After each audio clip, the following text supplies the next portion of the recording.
Bismillahirrahmanirrahim. Assalamualaikum warahmatullahi ta'ala wabarakatuh. Alhamdulillah wassalatu wassalamu ala Rasulillah Sayyidina Muhammad bin Abdullah wa ala alihi wa sahbihi wa wala. Subhanaka la ilma lana illa ma 'allamtana innaka antal alimul hakim. Rabbi shrah li sadri wa yassir li amri wa hlul 'uqdatam min lisani yafqahu qawli. Amma ba'du.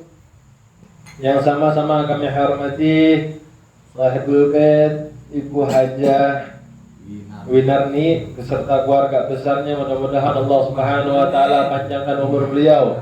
Allah sehatkan badannya dalam keadaan taat kepada Allah dan Rasulnya, serta Allah kabul segala hajat-hajatnya di dunia maupun di akhirat. Amin ya rabbal alamin. Dan juga yang saya tak lupakan, kami sama-sama kami hormati guru kita bersama Al-Habib Abdullah bin Husain Al-Attas, yang mana baru saja memberikan kita mau'izatul hasanah serta ilmu yang manfaat, yang mudah-mudahan insyaallah bisa kita amalkan, memperbanyak bersalawat serta memsempurnakan wudu kita, ya, sehingga kita bisa mendapatkan syafaat Rasulullah SAW di yaumil qiyamah nanti.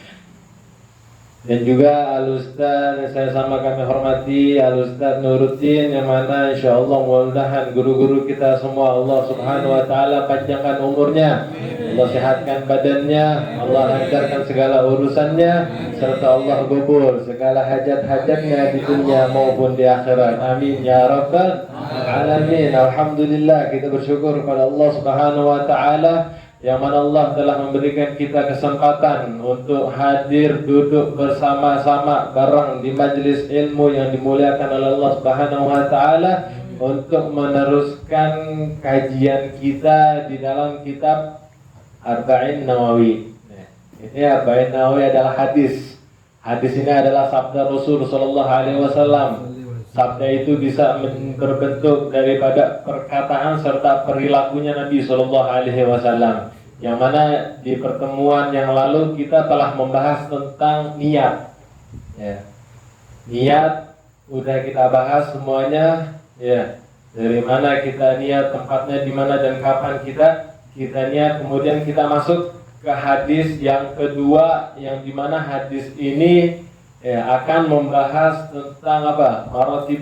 Maratibuddin, ya, susunan agama, yang dimana agama yang dibawa oleh Nabi Muhammad SAW itu ada yang namanya rukun Islam yang udah kita tahu, dan rukun iman yang udah kita hafal semua, ya.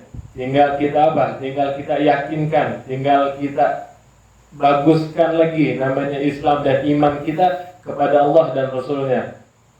Kemudian dalam hadis ini dikatakan bahwasannya hadis ini disebut dengan hadis Jibril. Saking apa? Saking mulianya hadis ini yang datang diriwayatkan oleh Sayyidina Umar Ibn Khattab radhiyallahu ta'ala anhu, yang mana pertemuan yang lalu udah kita bahas siapa itu beliau. Ya, siapa itu beliau dan juga kapan beliau masuk Islam. Ya, salah satu beliau sahabat Nabi sallallahu alaihi wasallam yang pertama kali mensyiarkan agama, yang pertama kali berani terang-terangan untuk mendirikan agama Islam. Dan kemudian dalam hadis ini, saya akan mengartikan dulu hadis yang kedua yang diriwayatkan oleh Sayyidina Umar Ibn Khattab radhiyallahu ta'ala anhu, bahwasannya beliau menceritakan tentang waktu beliau Sayyidina Umar bin Khattab bersama para sahabat-sahabatnya lagi kumpul sama Nabi. Ya, ibarat lagi ngumpul begini nih ngaji.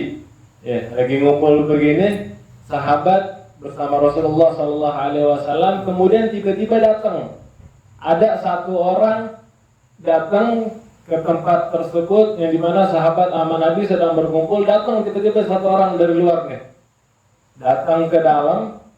Cuman ini laki datang syadidu bayadi thiyab, bajunya putih, bersih, wangi.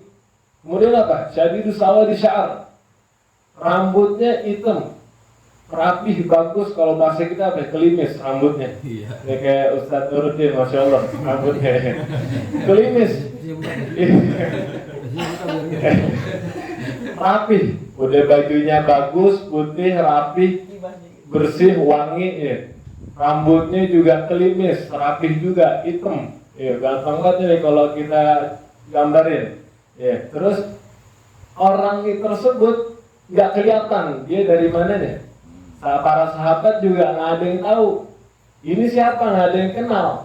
Ibarat kalau kita biasanya ngelihat orang bajunya rapi, ya, masih bersih, rambut kelimis, itu berarti tandanya dia datangnya nggak dari jauh, datangnya dari dekat. Ya, kalau dia datangnya dari tempat yang dekat, berarti sahabat tahu nih, harusnya, oh ini orang dekat nih, orang kampung sini, kenal kita. Nah, tapi ini sama sekali nggak kelihatan. La yura alaihi atharus safar, dibilang nggak kelihatan dia dari mana, berpergian itu nggak kelihatan. Kalau biasanya orang dari jauh datang ke kelihatan kan, mukanya kusam. Ya, dari jauh-jauh dari Jakarta ke Bekasi biasanya kelihatan muka knalpot. Iya, nggak bisa nongkrong.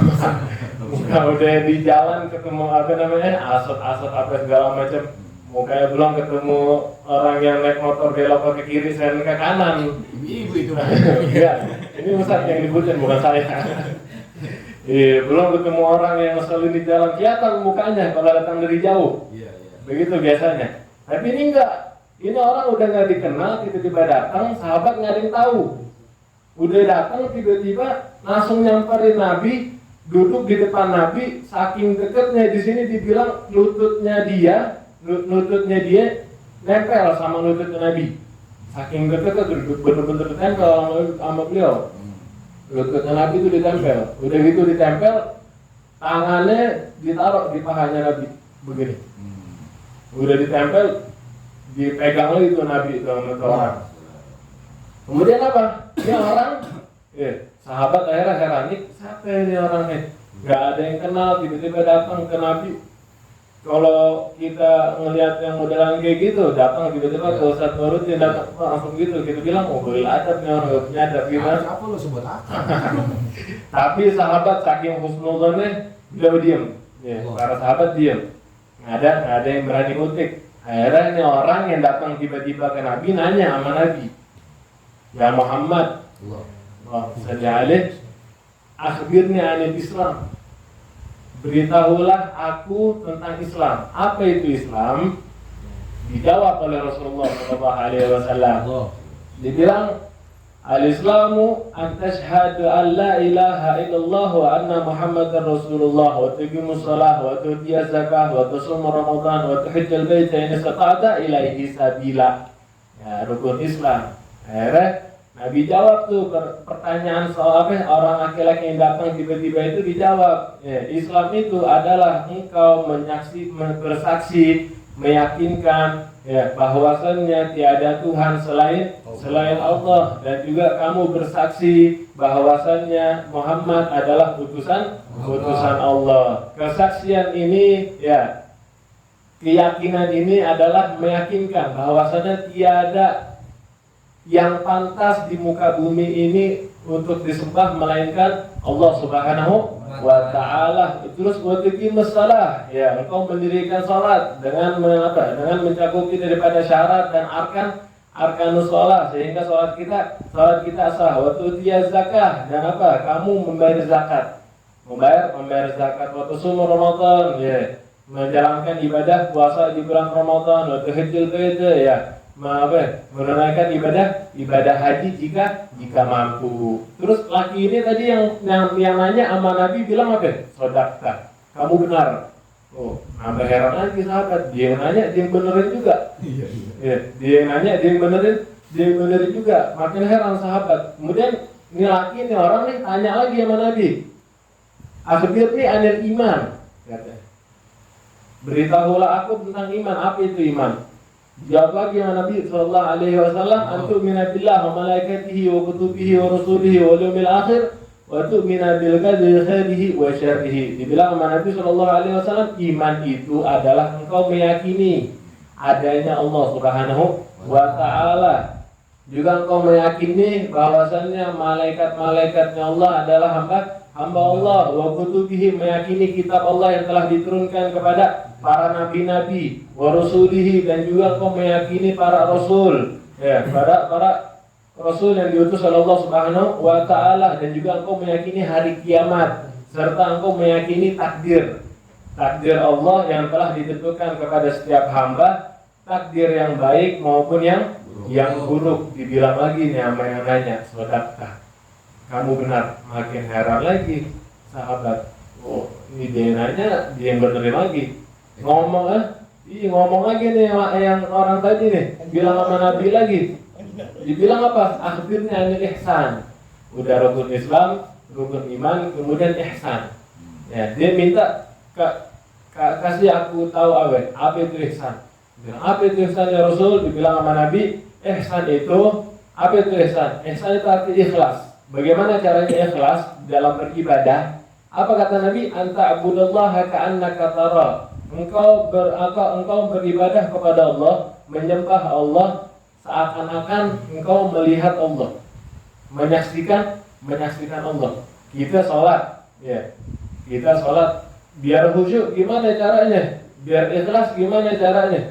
Begitu. Kita sholat, kita yakinin bahwasanya kita bersaksi ada Allah yang melihat kita, melihat kita sholat. Ya. Kalau kita nggak bisa nyampe ke derajat yang seperti itu, wah kayak berat. Kita sholat bayangin Allah ini berat. Akhirnya ntar akidah kita malah sampai kurang akhirnya. Yaudah, kalau emang nggak bisa gitu, nggak bisa nyampe ke derajat seperti itu, minimal kita meyakini, ya, apa yang Nabi bilang, fa'ilam takun taro, fa'innahu yara. Kalau kamu nggak bisa nyampe ke derajat yang seperti ini, udah ibadah sama Allah, kamu yakini bahwasannya Allah menyaksikan kamu. Begitu. Nggak bisa sampai derajat kita bayangin lagi sholat sama zatnya Allah, nggak bisa. Yaudah, kita ibadah yakinin bahwasannya Allah Subhanahu wa taala bersaksi atas ibadah kita. Kalau udah begitu, itu baru yang namanya disebut ihsan, disebut ikhlas. Makanya kita kalau mau sholat biar khusyuk gimana? Yang dibilang sama beliau, bagusin dulu, rapihin dulu namanya wudu daripada rukunnya. Kalau rukun wudunya udah bagus, rapi semua sah, baru sholat kita insya Allah bisa khusyuk. Juga kita kalau mau sholat biar khusyuk itu gimana? Pakaiannya rapi, wangi-wangian, udah gitu makin nambah khusyuk lagi. Kita bayangin siapa yang kita paling takutin di dunia ini? Misalkan yang udah beristri atau bersuami, yang kita takutin siapa? Oh, istri kita yang kita takutin. Biasanya laki takut istri, iya kan? Istri yang paling kita takutin, ya yang udah beristri. Lagi sholat ya, kita takut sama istri. Biar lagi sholat, bayangin istri kita ada di samping. Bayangin istri kita ada di samping. Biasanya khusyuk kalau begitu. Iya. Atau enggak kita ada orang yang kita demenin. Biasanya kalau ada anak-anak muda nih, ada orang yang kita demenin perempuannya. Kalau lagi depan perempuannya sholat khusyuk banget. Bisa gitu ya. Bayangin aja dah. Bayangin orang yang sekiranya kalau kita sholat depan dia, kita khusyuk. Biasanya gimana? Lagi sholat jamaah, misalkan di masjid pinggir jalan kita lagi minggir, ngebak ya gak buat sholat, tiba-tiba kita disuruh jadi imam. Wah, kalau kita suruh jadi imam itu beda. Sholatnya kita di situ sama sholatnya kita di rumah. Sholatnya kita di situ dijadiin imam sama orang-orang, khusyuk banget. Khusyuk banget. Beda sholatnya sama di rumah. Di rumah nggak kayak gitu. Nah makanya kita kalau mau sholat, mau di rumah, mau dimanapun, anggap aja ada orang yang menyaksikan kita biar kita khusyuk. Artinya apa? Bukan riya, tapi kita melatih diri kita, melatih iman kita supaya kita bisa khusyuk di dalam beribadah kepada Allah Subhanahu wa taala. Kemudian orang ini tadi nanya dibilang sedekah. Bener lagi gitu. Wah, dia nanya dia bener lagi. Kemudian apa? Dia minta lagi sama Nabi, akhirnya anis sa'ah. Ya, beri kabar aku tentang hari kiamat. Apa kata Nabi jawabannya? Ma mas'ul anha bi'alam minas sa'il. Ya, orang yang nanya lebih tahu daripada yang ditanya. Ya. Enggak dikasih enggak dikasih tahu kapan waktunya hari kiamat. Kalau dikasih tahu kapan waktunya hari kiamat, kita berlalai-lalayan akhirnya. Nungguin kiamat aja dekat baru kita ibadah. Jangan. Kayak Nabi SAW, ya ini yang tahu kapan hari kiamat ini cuma Allah Subhanahu wa taala. Kemudian apa? Orang yang tadi ini nggak dikasih tahu tentang hari kiamat, tapi diminta apa? Ya udah, kalau emang nggak dikasih tahu tentang hari kiamat, kasih tahu aku tentang alamat-alamat kiamat. Tanda kiamat. Dibilang sama Nabi SAW apa? Tanda kiamat itu anta lidal amatu rabbataha. Ya. Seorang budak perempuan hamil karena tuannya. Karena tuannya. Banyak nih. Zaman sekarang banyak TKW itu yang pergi ke luar negeri, ya banyak yang dinikahin sama tuannya, akhirnya hamil mempunyai anak. Ini salah satu tanda-tanda hari kiamat. Nah, banyak sebenarnya tanda-tanda dari hari kiamat, tapi di hadis ini yang akan kita bahas saja. Terus kemudian apa daripada tanda hari kiamat yang dibilang sama Nabi SAW? Antara al-hufat al-urat al-alata ri'a asya yatatawwaluna fil bunyan. Ini salah satu alamat tanda kiamat. Ya, nanti tanda dekat-dekat udah kiamat nih, engkau banyak ngelihat orang yang telanjang kaki. Maksudnya apa? Orang telanjang kaki, orang ini orang fakir, orang miskin, ya yang tinggalnya di atas gunung, ya di perdesaan. Mereka itu apa kerjaannya? Menggembala kambing. Tapi apa? Ini penggembala kambing, mereka ya tatawwaluna fil bunyan, ya berlomba-lomba dalam mendirikan gedung. Mendirikan gedung. Ini contohnya udah terjadi. Ya, tandanya udah terjadi. Gimana? Di Dubai. Nah, di Dubai ini dulu sebelum adanya itu kota gedung-gedung tinggi yang sampai mencakar langit. Wah, langitnya bisa dicakar. Itu gedung yang tinggi di Dubai, sebelum adanya gedung-gedung yang tinggi, itu dulunya apa? Lahan apa? Bukit. Bukan bukit, pasir. Gurun pasir. Gurun pasir, nggak ada apa-apa di situ dulu. Dulu juga di situ orang-orang Badui dibilang ya. Orang-orang Badui yang tinggalnya di gurun pasir atau di atas gunung, ya mereka apa kerjanya? Penggembala kambing. Itu tuh dulu sebelum ada Dubai. Akhirnya apa? Sampai sekarang makin kesini mereka apa? Mempunyai kekuasaan. Akhirnya udah mempunyai kekuasaan, punya kekayaan. Ya, akhirnya apa? Mereka punya gedung-gedung yang tinggi sampai mencakar langit. Ini contohnya sudah ada yang dikatakan oleh Nabi SAW. Sudah terbukti daripada tanda kiamat. Ya, makanya kita siapkan diri kita dari sekarang dengan memperbanyak taat kepada Allah Subhanahu wa Ta'ala. Kemudian habis dia nanya begini, nih orang pulang, pergi dari tempat tersebut, udah sahabat nggak ada yang berani nanya sama Nabi. Lama tuh malian, udah lama sehingga dikatakan 3 hari lamanya. Sahabat nggak nanya itu siapa yang datang ya Nabi.